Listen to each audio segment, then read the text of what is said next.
Hi, I'm Connor Jones. My name is Micah Tomasella. And this is Culture Brief, a Denison Forum podcast where we are navigating the constant stream of top stories in news, politics, sports, pop culture, technology, anything of those sorts. And we're doing it all from a Christian perspective. And we've got a big show today. So, Micah, why don't you give us a quick rundown of everything we're going to be hitting on? Lots going on, as usual. Wild times, wild world that we're living in. Thankful to serve a good God throughout all of it. So we're going to talk about U.S. and Russia and this summit coming up on Friday. Peace is at stake here, truly, and so we want to discuss it. Secondly, we'll talk about the AI talent wars and what is superintelligence, actually. We're going to talk about the Trump D.C. takeover, Travis Kelce, and Taylor Swift. I know you were waiting for that one, and so much more. So let's jump into The Brief.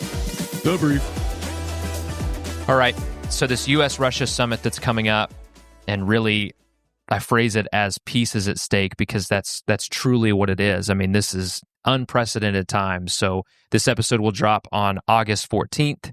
We're recording on August 13th. And then this summit is taking place on August 15th, this Friday. You're calling it a U.S.-Russia summit. Many are just calling it basically just a Trump-Putin summit, right? Because that's really what we're looking forward to here. Yeah, I mean, that's really what it is. But ultimately, there's a lot at stake here because Russia's a very large, powerful country, and there's very few countries on the planet that can actually have a chance at discussing or even trying to stop what Russia is trying to do in Ukraine right now and the implications beyond that. So this is between Trump and Russian President Vladimir Putin, who we've talked about a lot. We'll meet at Joint Base Elmendorf-Richardson in Anchorage, Alaska this Friday. It will be the first U.S.-Russia summit since 2019 and the first hosted in the U.S. since 1988, and that was called the Governor's Island Summit. Reports confirm that Trump and Putin will have a private one-on-one meeting. I wanted to make sure to point this out with no other officials present. From my understanding, I've been reading a lot on this because it's like, what do you mean a one-on-one meeting? Like no photographers, nothing being recorded, no interpreters, no staff, no Steve Witkoff, nobody else, just Trump and Putin in a room themselves. That is the most important conversation maybe this year. Yeah, it's actually, it's unbelievable. And in that way, it's very interesting to be a fly on the wall in that conversation, Connor.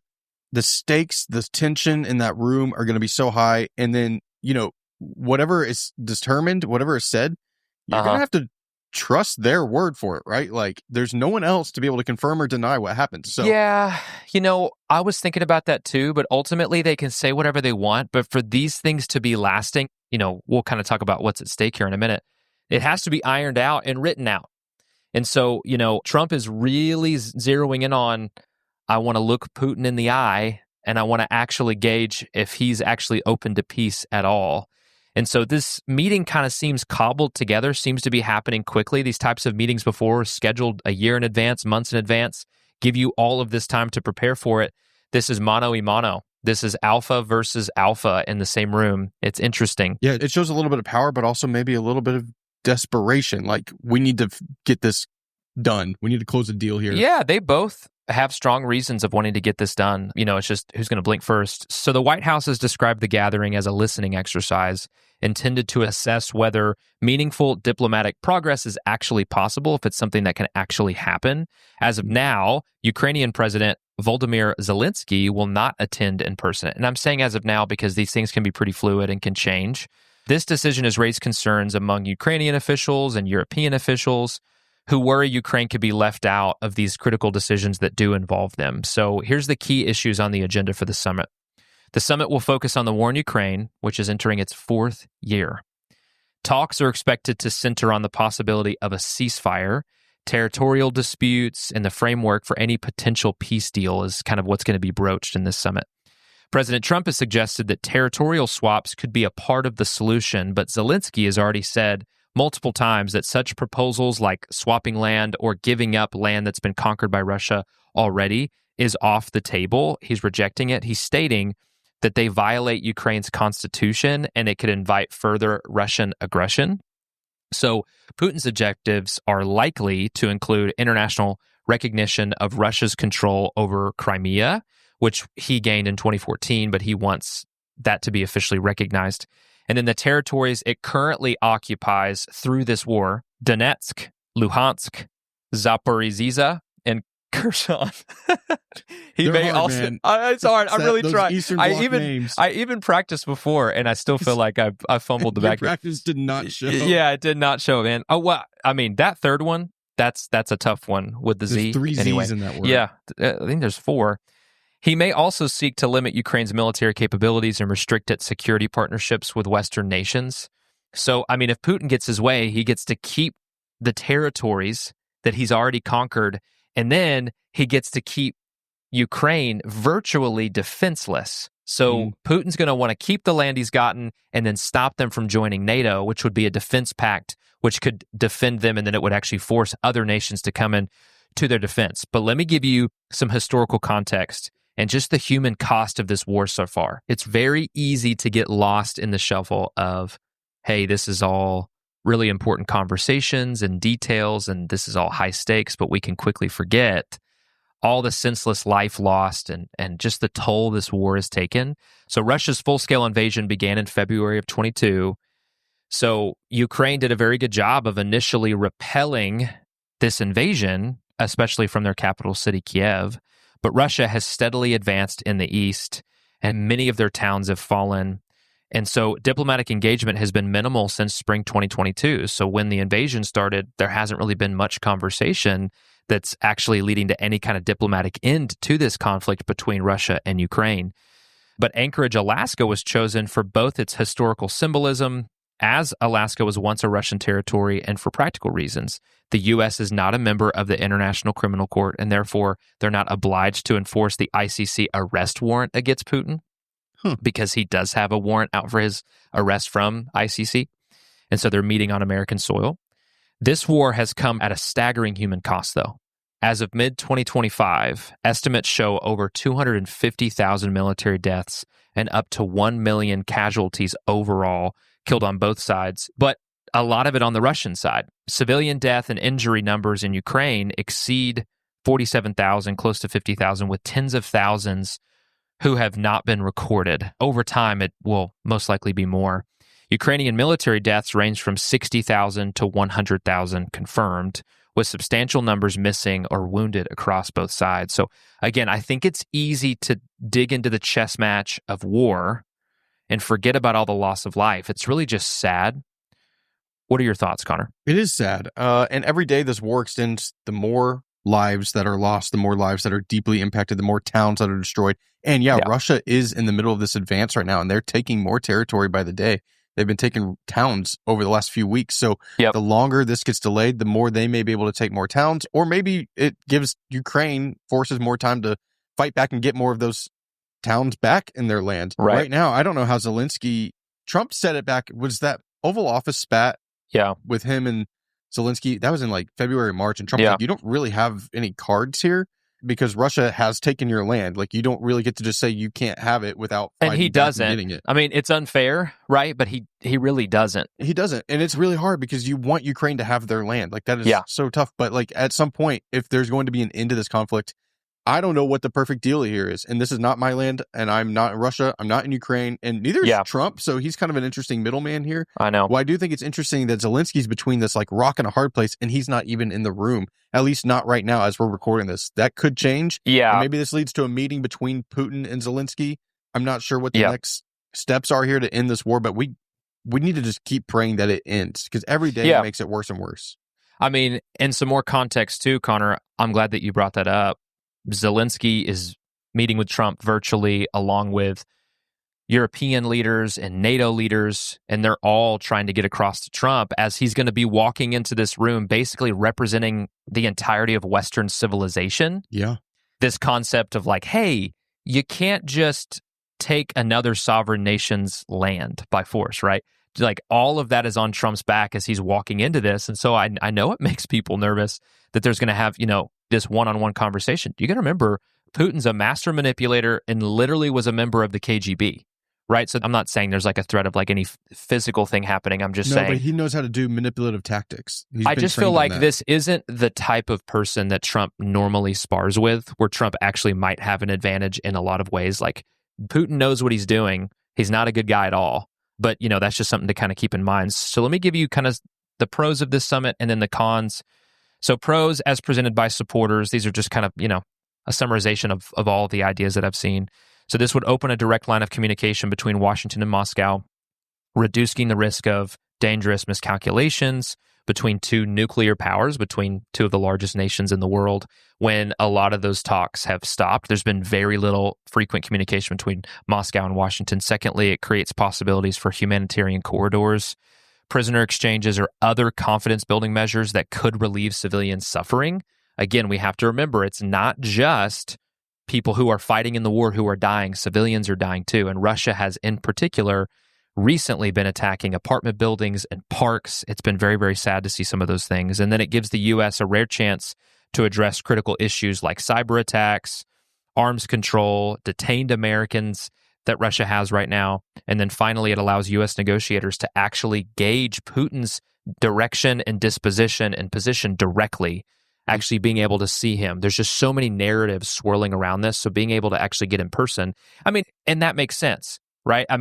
There is a difference between meeting somebody in person and having a phone call with them or meeting them virtually, right? You can actually get a sense of where they stand if you do get to meet them in person. But then here's some of the cons, because there are some cons. There are some bad things that could come from this. It risks legitimizing Russia's territorial advances, and it could potentially set a dangerous precedent for altering borders by force, like I previously mentioned. It could marginalize Ukraine in discussions about its own sovereignty and about its own security, and then it might deliver a propaganda win to Putin, enhancing his domestic standing despite he has an indictment with the ICC, despite there are issues in the economy. Everything that kind of comes out is he still largely has the support of the Russian people because they have a much stronger grasp on the media there and a much stronger grasp on kind of the narrative that's set around Putin. And Putin's the kind of guy that takes out his political foes, right? He actually has them killed, right? Or imprisoned. Yep. And so this could shift global norms toward accepting a frozen conflict, leaving occupied territories under indefinite de facto Russian control, like what's happened in Crimea.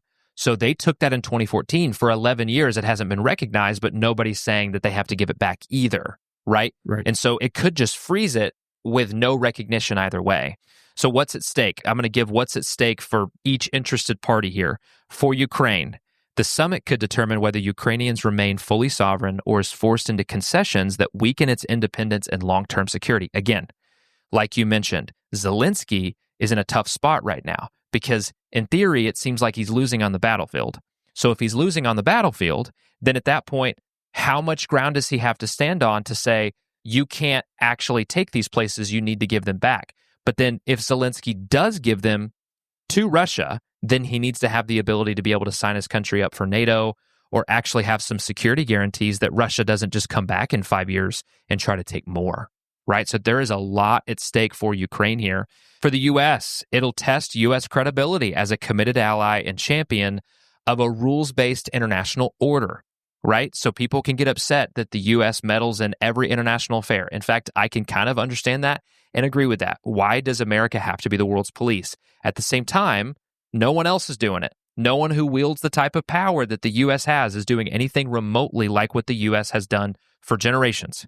So how this is handled could ripple into future diplomatic relationships with NATO and global partners. Yeah, this matters. And the way that America is viewed in the world is important in this, I think. And then for Europe, NATO solidarity and the security of countries bordering Russia are on the line. Accepting these territorial concessions, Connor, could embolden further challenges to European borders, right? So it's like Ukraine kind of serves as this buffer between Russia and Europe. I just think Europe is worried about if they take Ukraine, what's to stop Russia from starting to take European land too, to start encroaching on those as well. And then for Russia, Putin may gain recognition for territorial gains, economic relief, and an enhanced international image. A favorable outcome could strengthen his domestic position, but failure could deepen Russia's isolation, heighten sanctions, and constrain diplomatic options. Again, what could happen here is like the wounded dog theory. A wounded dog is very, very dangerous. A nuclear power who's being kicked while they're down is very, very dangerous. So here's the spiritual application that comes from this. It's really hitting me, and I really gained a lot of it through Dr. Dennison's incredible writing on this subject of writing it from the Russian perspective, the Ukrainian perspective, the world perspective, the U.S. perspective. This was all very helpful for me as I was researching and gathering information on this story. But Dr. Dennison specifically in his articles cautions about the perils of unchecked autocratic power and leaders who answer only to themselves, who can twist truth, who suppress dissent, and place self-interest above the good of the people, which is what Putin does consistently. That is why negotiating with authoritarian regimes is so morally complex. A handshake may look polished on camera, but the motives behind it often tell an entirely different story. That's why this one-on-one meeting is so important. He also warns against pursuing peace at the expense of what's right. Handing over part of Ukraine might pause the fighting temporarily, but would it protect its people? Right? Would it actually protect its people, or would it simply embolden future aggression? Isaiah 5:20 reminds us not to call evil good and good evil, while Proverbs 21:3 reminds us that what is right and just is better than sacrifice. True biblical peace, which is shalom, is more than the absence of conflict. Peace is not just, hey, nothing bad is happening right now. It's more to it than that.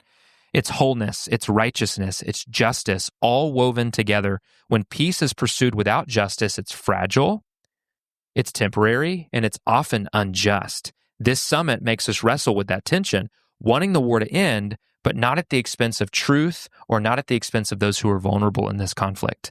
We may not be at the table in Alaska. In fact, I can go ahead and tell you, we're not at the table in Alaska, if our listeners were wondering. But the same principle applies in everyday lives. Will we accept quick fixes, easy compromises that leave deeper wrongs untouched just to have peace for a little bit of time without actually getting to the heart of the issue? Or will we do the harder, what I would call holy work of pursuing peace built on what's right, built on what's true, built on what's noble, what's lasting? In God's kingdom, peace and righteousness are friends, not enemies. Though the world may urge us to trade one for the other, we're called to hold them together, trusting that God's justice is the only true foundation for lasting peace.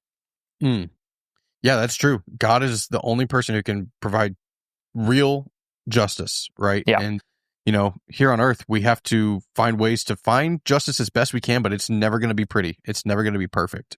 It's only in God's hands. So whatever deal comes about on Friday, wherever this leads, and we'll be watching it closely and probably provide an update next week on just where things are by next week's episode. But whatever happens, it won't be perfect, but it's hopefully a step in the right direction. Thanks, Micah, for taking us through that. And we'll be praying. Honestly, we need to all be praying for this meeting and for an end to this conflict. All right, let me take us into something totally different. Whole different side of the world and culture and everything. And it's specifically around AI, because there's been lots of headlines in recent weeks about where AI is headed. It feels like every month we're in a whole new ballgame with AI, with different companies, different startups, different valuations of companies. NVIDIA, the AI chip maker, just got valued at $4 trillion. It's crazy. This is a company that if you said that name like 3 years ago, nobody knew what it was. And now it's the biggest, most valuable company in the world for AI chip making. And they've had deals recently with Trump and China. Trump's now having NVIDIA pay part of what they make in their revenues for chips they sell to China, older, less advanced chips, so that they can't be used for defense purposes, all of that. Anyways, all this to say, there's a global AI race, which is more like weapons minded, probably. How can this be used as a defensive purpose and keep us higher on a global stage? That's the people who are likening it more to the Manhattan Project style of AI race. And then there's the space race style, which is more of the corporate companies as opposed to governments competing to basically get the best AI options out there. And they're all striving for something that is being called superintelligence. And I'm going to hit on what that is here in just a minute, but let me just lay the groundwork here for what I mean by this race and what's happening in this talent wars. Because specifically, it's really Mark Zuckerberg, the founder of Facebook, at the center of a lot of this. Dude's on a hiring spree, and he's not just offering normal job contracts. He is literally offering NFL-sized contracts, like hundreds of millions of dollars for single individuals to come join Meta in their superintelligence lab, which, maybe I should have gotten into the AI research studies like 10 years ago. Yeah, no doubt, man. Could have been dabbling with one of these contracts.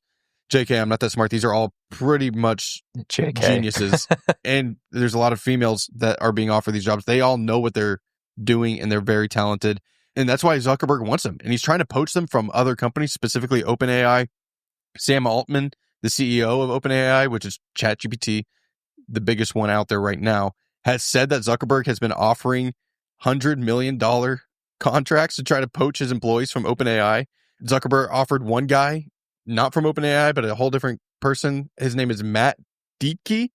He offered him $125 million. He's 24 years old.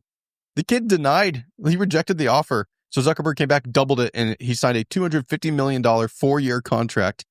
That sounds like I'm Adam Schefter announcing an NFL quarterback contract. Unbelievable. I didn't even know that, man. So he said no, and then he came back and doubled it? Yeah. I should say no more often. Talk about leverage. 24 years old. Micah, that's nothing. Wow. That's nothing. $250 million, nothing. Let me tell you about this other guy. His name is Andrew Tulloch, and he is a leading researcher and co-founder at Thinking Lab Machines.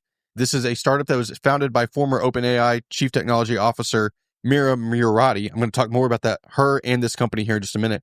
She's already refused Meta's offer to just buy up her whole company. So then Zuckerberg started trying to just take her employees. There's only like 50 employees at this startup company. He offered Tulloch $1 billion with up to $1.5 billion in incentives. $1 billion, dude, contract. And this guy said no. Wow. That's crazy. $1 billion is just an insane number for a job offer. He said no. He said no. And Zuckerberg tried to get all the other employees. They all rejected his offer too. So they must be sitting on something crazy. And then, if it's a smaller company, they probably have equity in it. So if it goes probably where they're hoping it goes, you're going to be talking about a lot more than $1 billion. So I guess that's why they're saying no. Right. So Zuckerberg has been somewhat successful. He's been grabbing some people with these large contract offers from OpenAI and some of the other AI companies out there and straight out of college and all of that. But from OpenAI, he offered to over 100 people and only 10 people accepted it. So, some people have called them sellouts. Others are just like, well, you can't blame them. Well, why would you not take a $100 million contract? And Zuckerberg is doing this too because, all the reporting for a long time was that like Meta was falling behind on all of their AI development, all of the technology. Everybody else was kind of doing better than them. So I guess this is his full court press to get the best talent possible so they can get back into this AI race. This is correct. Yeah. So I wanted to hit on two things. One, why would anybody deny this? And two, why was Zuckerberg offering so much money for this? So let's start with number one. I think, and based off some of the research I've been doing, I think there's some moral virtue behind it. Some of these AI researchers don't feel like their talent is best used for a social platform and an advertising platform. They would rather build real AI research models that are going to achieve more than just perfected advertising revenue, right? That's what they are thinking their talents will be used for at Meta. So I think that's part of it. I also think you kind of hit on it. And it's an acknowledgement that, man, money doesn't outweigh the immense goals that they are hoping to achieve to improve the world, but also they might make more money in the long run if they stay with their current companies. If their current company, if they believe in it so much that they will technically, whatever it looks like, win this AI race, they could be in it for the long haul for a massive payday down the road, right? Then the Wall Street Journal reported that OpenAI researchers that have rebuffed Meta's advances chose to remain because they believe that OpenAI was the closest to reaching artificial general intelligence, and they wanted to work at a smaller company and were wary of having the fruits of their labors go toward a product that was primarily driven by advertising. So kind of what we're already saying there. There's also the work culture aspect, and the gamble that their smaller company will win and make more money in the long run. For instance, the company I mentioned a minute ago, Thinking Machines Lab by Murati, founded by Murati from OpenAI. She's apparently a great thinker and a great leader, and she's known for her emotional intelligence and her lack of ego. That is a rare thing in Silicon Valley. So people like working for her and see her as a great leader, and they want to be loyal to her and that research and the engineering staff there. And so she founded that company in February. And like I said, Meta already offered to buy the whole thing, and the company, founded in February, is currently at a valuation of $12 billion, and they don't even have a product yet. So there's like this, I guess, this underlying hope that they are going to build the next great thing in AI, right? Like that they're going to be the center of it all, not Meta, not Google or OpenAI, this company. So yeah, that's where the guy who got offered $1 billion opted to stay. So there's got to be a reason for that. We don't even know. There's something they're sitting on that we don't know about, but also the stock market has really been carried by this AI investment bubble. Correct. Where a lot of things that normally perform well and the S&P 500 and NASDAQ and all of those types of places to invest, they're not doing so hot in some ways. But AI is the biggest thing right now, and it's covering up for all of these other issues, and we're at an all-time high in the stock market right now because of AI, which is interesting as well, and it's one of those things where when you value a company at 12 billion that doesn't have a product yet, it almost makes you think about, when is that bubble going to burst? And I know that you and I've talked about that like months ago, right? But it's this concept of 12 billion valuation for no product yet. Some things are going to work out, some things won't. Yeah. That is either top investors know something that we guess. don't. Yeah. And they're really banking on it, and they're putting their investment dollars in it with the hope of getting the return. Or everybody's doing the thing that happened with the .com bubble, where a bunch of people invested in these websites that basically had no real product or yeah. service. I mean, some will hit and some won't, But wow. Exactly. Wow. Yeah, it's just crazy the money that's in this, which answers why Zuckerberg is so interested in this, right? Because of the money. And you were right. Meta was lagging behind. Their product was called Llama, and it's nowhere near the other AI models. And so Zuckerberg was like, we got to do something to get, on pace with everyone else. And not just on pace, but he wants to take the lead. He wants to win this AI race, right? He wants to be first. And so they've totally refocused all of their future developments on AI over at Meta. They quit the metaverse that they tried to build out. They've stopped focusing as much on Facebook and Instagram, and they are diving headfirst into this. They pivoted really November of 2022. At that time, the company's valuation at Meta was $236 billion. That's roughly 3 years ago. Less than, actually. Today, their value is $2 trillion, and that is because primarily they're focusing on AI, and investors are expecting them to win this race now. They're getting hope with that. Zuck is offering them hope. I'm calling Zuckerberg Zuck because he's making like these you guys AI are close offers. friends. Yeah, me and Mark, Yeah. He's making these AI offers to these talent people, and that's giving investors hope because they're like, okay, he's going to get some top tier talent in these labs. I guess they're calling them labs. That's what all of these companies are. I don't know what that looks like. I figure they sit at computers all day, but I'd love to see what like an AI lab looks like. Man, I bet it's high tech. Yeah. Anyways, spending a few $1 billion on talent is ultimately, with valuations like that, going to just be a drop in the bucket of the potential upside. There's going to be trillions of dollars at stake here. That's the way I think Zuckerberg is seeing it, is like, yeah, I'm going to offer billions to bring these people in the door so that we can build a multi-trillion-dollar product. It's not going to be anything to him in the long run, right? This could put Zuckerberg, it could put Musk, who's building XAI, it could put Sam Altman at OpenAI on track to be the world's first trillionaire. I think they're going to leave Jeff Bezos in the dust because Amazon's not really doing much with AI. If AI is really the next big thing, they're on track for that. And so, yeah, spending a few $1 billion for development and research and all that, not a big deal to them. He posted a video, Zuckerberg did, on July 30th, announcing that the creation of super intelligent artificial intelligence is now in sight. And it is aiming for a personal super intelligence that knows us deeply, understands our goals, and can help us achieve them. What in the world does that mean, right? I don't know if you saw that video of Zuckerberg posting this, Micah, but first off, I thought it was creepy. The camera's like right in his face. And then he's creepy, honestly. He speaks like a robot, and he's saying these words about these very Silicon Valley type words, right? That just don't mean a whole lot to us. Anyways, what exactly is superintelligence? I read this article. I loved it. It was from the Free Press. They brought in a whole bunch of people to kind of offer their insights on this Zuckerberg video and what superintelligence is. And I just want to note what a few of these people said. One of them noted that it's basically superintelligence is an AI that can do its own research and design and thus improve itself at a very rapid speed. And that will put it on track to become the smartest entity in the world in a very short period of time. It may be able to solve most of humanity's problems because it's so smart. And it's going to be more capable of things than we can understand right now. Another person noted that with Facebook and Instagram, Meta digitized human relationships, turning them into a series of transactions that can be captured as data and exploited for profit. With AI, it hopes to further enmesh us in its machinery. That's what Meta and the other AI giants really care about, expanding their own power. That might be true. Yep. And I thought this one was super interesting. This is from Eugenia Kaida. She founded an AI companion company called Replica, which is basically we can go have an AI best friend. It's kind of creepy. She noted that the current mental health and loneliness crisis came about not due to AI, but due to existing technology such as the internet and social media. The solution is to develop even more powerful technology to bring us back together. Oh, that's the solution. Interesting. Okay. Yeah, right? Oh, okay. So she's saying that Zuckerberg's goal of personal superintelligence is a good one, but only if personal AIs are optimized for goals that are aligned with our welfare.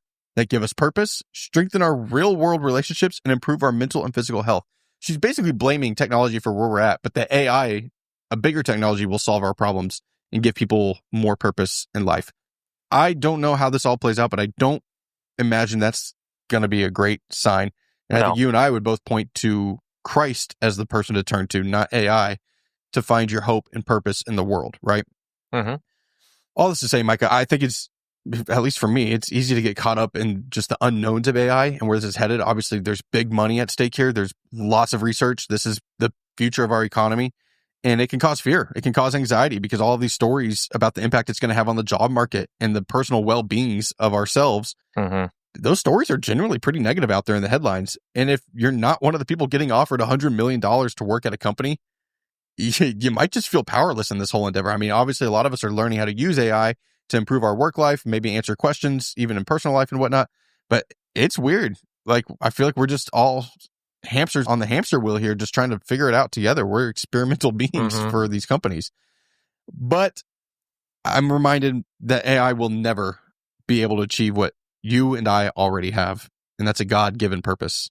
There you go. Unlike us, it is not made in the image of God. Genesis 1:27 tells us that we, humans, we are made in the image of God, right?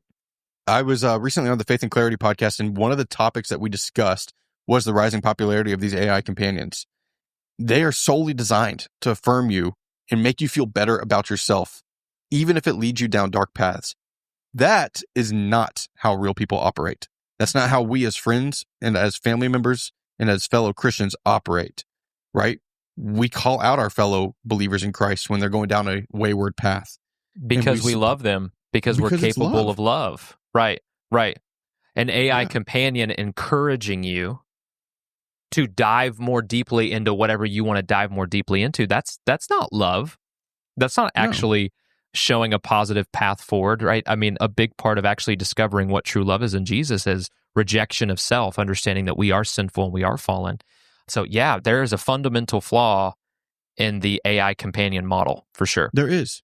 Yeah, remember, AI makes more money. These models make more money the more time you spend on it. So they want you to stick with them. They're going to affirm you.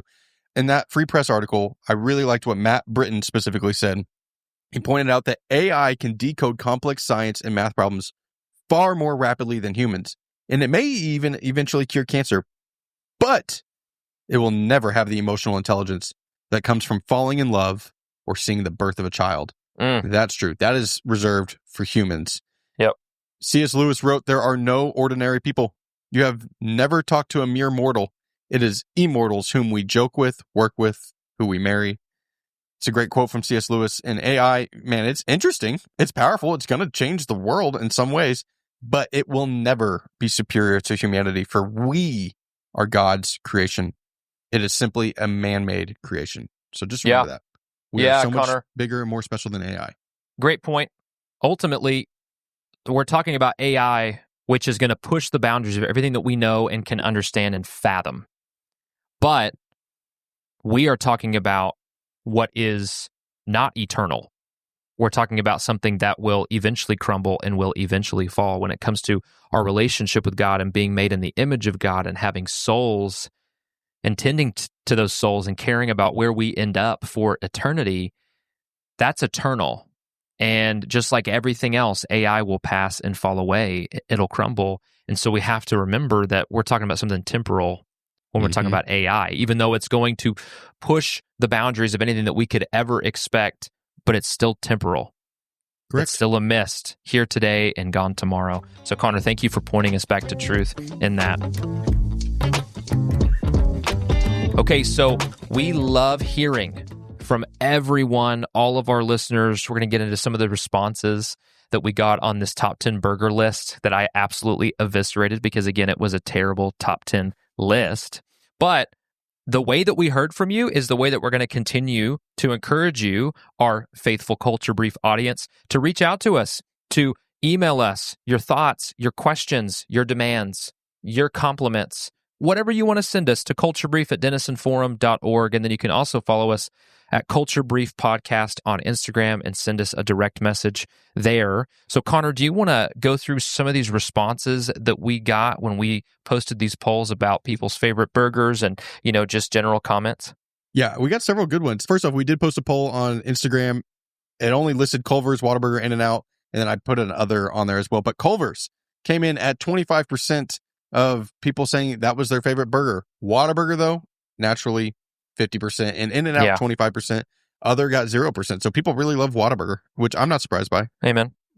But then Abby, she posted on Instagram on a clip we posted talking about Culver's. She's like, I love to see Culver's getting some appreciation. I'm right there with you, Abby. I'm right there with you. Culver's is worth it. Sure. And then Kyler from Seattle, because last week we determined we didn't know what Habit Burger was, even though that was number one on the list you presented. Yeah. Habit Burger, primarily East Coast, primarily West Coast locations, not here in the middle of the country, which is unfortunate. Kyler from Seattle wrote in to let us know that Habit is a top-tier burger, and the Santa Barbara char and sweet potato fries is just different. So he says it probably belongs in the Five Guys Shake Shack tier of not quite fast food, maybe like a step above, like you were saying last week. But I mean, it sounds like it's good. Made me feel a little bit better of having some local insider knowledge that this burger that's apparently number one in the country, according to USA Today, is actually good. Still want to try it. We still got to go. Yes. And thank you all for jumping in to this fun conversation with us about fast food burgers and just fun things like that. Connor and I both love a good burger, and it's good to know that our audience does too. Well, let's jump into the check-in section. Let me hit a couple different topics revolving around Trump. So Trump has sent in the National Guard to quell some violence and issues in Washington, D.C. So President Trump invoked the 1973 Home Rule Act to take temporary control of Washington, D.C.'s police force, citing a public safety emergency and rising crime concerns.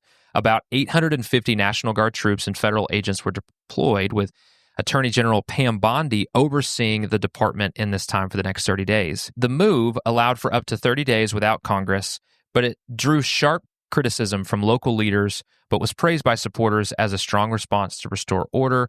It's interesting. I've been reading about this. Crime rates are down, but then there were all these polls recently this year where over half of the residents in Washington, D.C. were saying they felt unsafe. And so it's this weird thing of like, you see this chart where crime is dropping, but then a lot of those who live in D.C. are saying that they feel unsafe. So murder rates are up, though. Crime rates all around are down, but murder rates are up. That's, great point. And then another thing to check into, Trump extends tariff deadline with China 90 days. He extended the deadline again. I don't know who's shocked about that one, but he extended it again.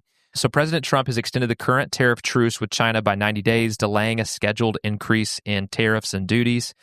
This extension pushes back the tariff hike until early November. So hopefully there's a decision or an agreement that is come to before then, giving both sides more time for negotiations and potentially setting another in-person meeting, setting the stage potentially with President Xi over in China. So we'll see what happens with that. Yeah, I don't know about that one. I don't know that one's going to happen. Anyways, also, a couple weeks ago, we talked about CBS Paramount being sold off. That's part of the whole conversation around Colbert getting canceled and everything. Yeah. The deal closed. David Ellison, the son of the second richest man on the planet, Larry Ellison, owner of Oracle, also in the AI space, on track to be a trillionaire one day. David Ellison's his son. He now owns Paramount. He was the owner of Skydance. They closed the deal last Friday or Thursday, maybe. I can't remember.